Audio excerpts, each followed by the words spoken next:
Hello everyone, I am Tacet, and today I'm going to be going over a key opening for the new monthly Mythic of Suna. Sure feels like a while since we've gotten a Mythic though. She's in the Glory Gem Guild and VIP chest for this week only, and then she'll be in a drop table with all the other Mythics, but at this current moment in time, she's the only Mythic within those drop tables. Do keep in mind, she's not in gold keys, and she's not in event keys. Also, we're going to briefly be going over the new hero classes that came out, the Runepriest. Right after we do the key opening for her. As far as her in general, she is not too particularly good. She is a true damage troop, which means she's basically useless. She has no board control, which means she's even more useless. A good majority of true damage lack board control, which is one of the reasons why they're actually so bad. The other reason is because Priest Class is insanely good right now due to 4 times Divine, and it heals a lot, and gains a lot of HP, making true damage insanely hard to actually kill it, and you would never ever, even if true damage became good, would you ever bother running true damage against Priest. It would just always lose.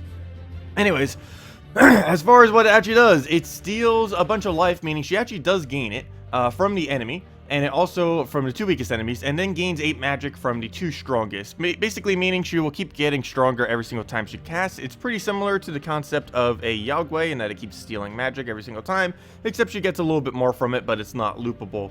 It's actually even the same coloration of it as the Yagwei Queen Titania combo. I would say the Yagwei Queen Titania combo, despite being lower rarity than her, is actually stronger than her. It still falls around the same concept though. She faerie fires every single red instead of extra turns, and of course she has that 8 magic steal instead of 4, but she's not able to loop it, neither of them, as well as the other 2. So overall, even though they're physical damage, they are a better combo than bothering to use a Suna, but still true damage Suna. If you can manage to double one-shot with her, it'd probably be worth it, though you'd have to be pretty early on in the game, I believe, to actually be able to get away with that. And if you're going to bother even giving this thing a magic buff, you're probably better off just using, like with humility or something, you're probably better off just trying to one-shot with a Draculus or Crimson Bat or something similar. So it's not really any instance she's going to be coming in to be too good. Of course, I still haven't tested her yet, but I personally will probably barely be using her at all, if even at all. But she could have some potential in true damage teams into the future. One of the main reasons I'm actually opening up keys now is if you have half the mythics in the game or more, it would definitely be worth actually opening to try to get her, just for the sake of getting a new mythic. Simply because it's the first time when gem keys have basically been viable to open since their release of ingots in them. Actually, even if you have access to VIP keys right now, it is better just to do gem keys due to the presence of ingots. So we'll be able to accumulate a bunch of these and hopefully get a lot of them, because we definitely need a lot of them to go upgrade all the weapons in the game. So of course now we'll just basically be going and trying to open as many as we can until we find her. Well, that didn't take long, 100. Well, I was kind of hoping this would go on for just a little bit so we could maybe stack some ingots in there. Apparently we don't really get too many from them, but nope, apparently not. Denied. We got it within 100 gem keys, so that's wow, that's a really big saving right there. I will take it. Obviously we don't need multiple, we barely even need 1, but let's go see how much stats she actually gains. I'm going to barely max level her just so we can go and specifically use the orbs on it, so we actually have something to go use the orbs on. Let's go just upgradable real quick. That'll bring her up, and then we'll quickly go over the Runepriest. So here she is. Let's just go and upgrade her, give her all of her traits. If you're wondering, she uses green, red, and red, purple. Red, purple's pretty useful. Green, red, not so much. But let's go and max her out. She does, of course, as I mentioned, gain faerie fire every single red.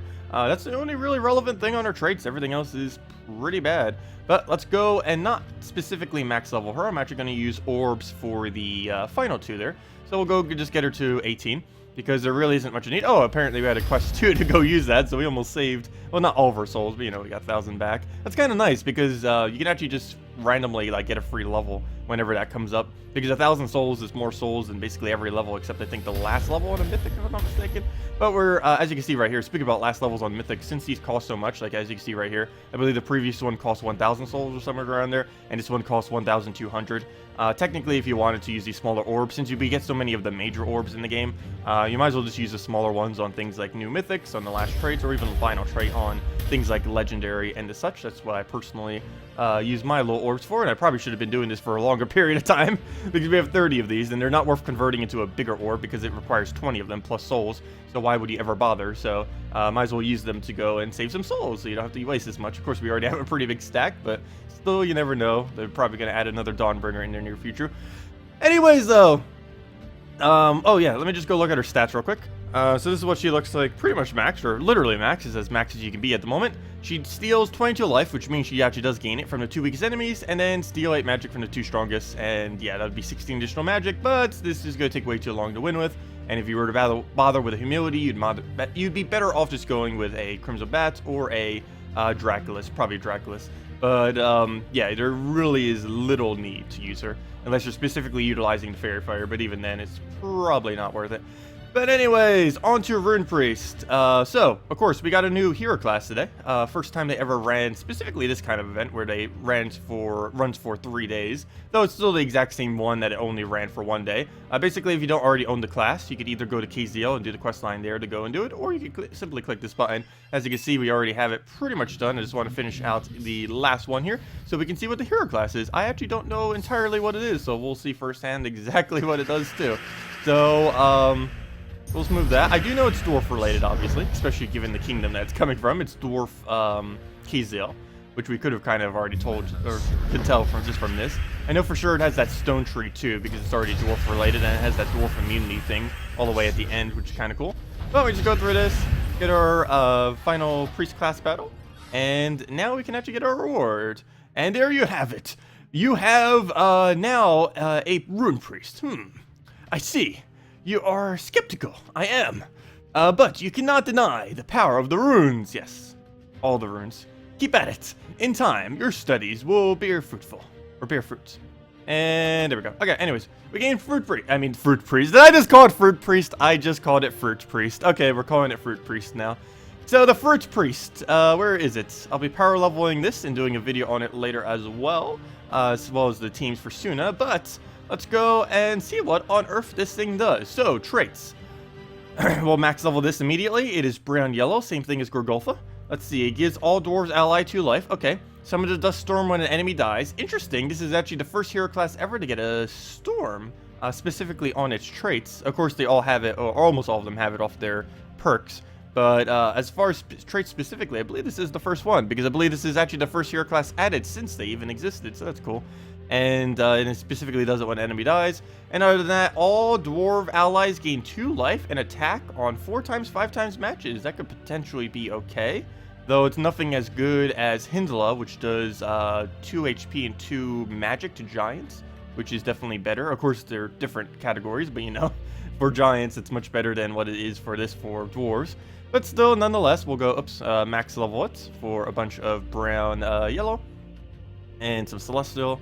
And there we go. So what exactly are its perks as far as its tree? So it does have stone, as I mentioned. It has the knowledge one, and it has guardian. That is decently potentially good. So first slot, or first trait, you would either go with immune to stun or the random stats effect. Next up, all of them are useless, so it depends if you're even bothering with one of these. Generally, I guess a shield would be best out of these 3. Tomes are pretty useless because they don't really gain anything from magic. And for whatever reason, this hammer one's only 2 instead of 3. Really, they need to make these more unique. I really wish they would, because they're almost never worth using. And some of them, some classes are bottlenecked to have to use one of these, because you're just forced to, like it is here. Archer has the same problem as well, where it's forced to have to use one. Next up, you would probably use the barrier at the start of battles, just so you would have a little bit of extra protection.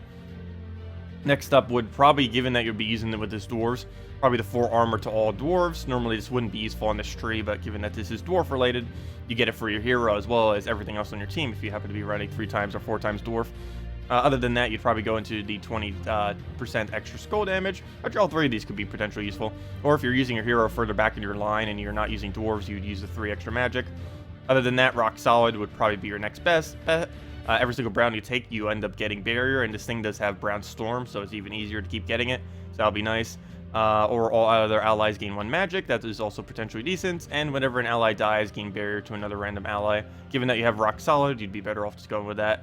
Next up, for a little bit of extra brown mastery, again with the storm, that could be pretty decent synergy.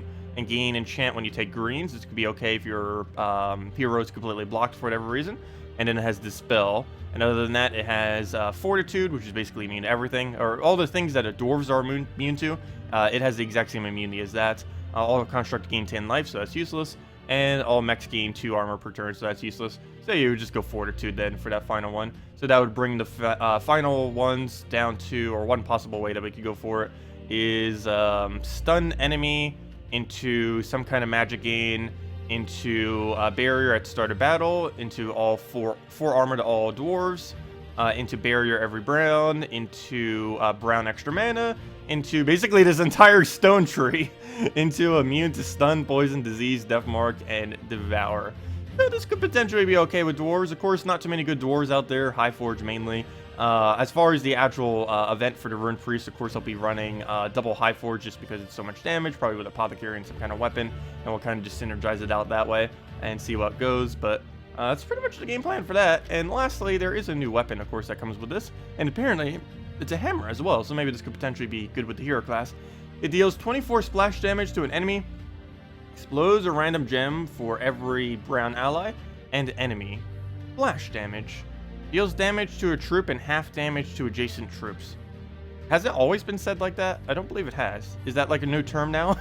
But apparently, interesting. So it's basically the same thing, it just has a term now. So it deals the full damage to the one and then half damage to the two adjacents.